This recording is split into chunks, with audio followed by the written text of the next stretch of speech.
রাজবাড়ী পৌরসভার ৭ নম্বর ওয়ার্ডের একমাত্র চলাচলের রাস্তা ভাঙচুরের অভিযোগ উঠেছে প্রবাসী খায়রুল খাঁর স্ত্রী রেহেনা পারভীনের বিরুদ্ধে। বিস্তারিত থাকছে বাবলু শেখের প্রতিবেদনে।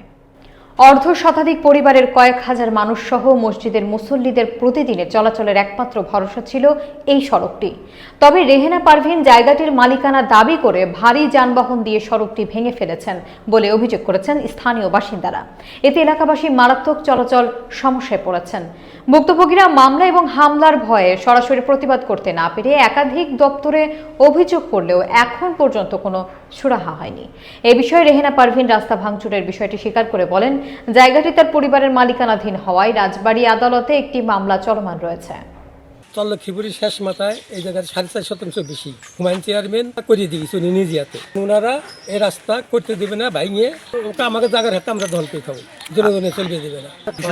মেলা পারি এই রাস্তা দিয়ে মসজিদেও যায়, নামাজ কালাম পরে মানুষ রিক্সা, গরিব মানুষ যারা রিক্সা আছে তারা 500-600 ঘর মানুষ আছে, মানুষ হাজার মানুষ আসা যাওয়া করে, 1000 বেশি যা কম না।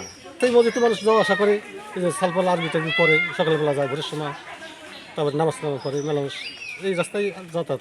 পৌরসভাতে বানাইছে, এখন এই যে ভাঙিয়ে দিছে কারা রাস্তার ভিতর দিয়ে? বাড়িওয়ালারা।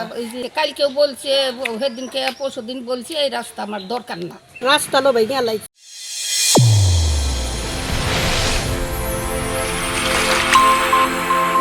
চ্যানেল A1 হৃদয় রেসপন্স।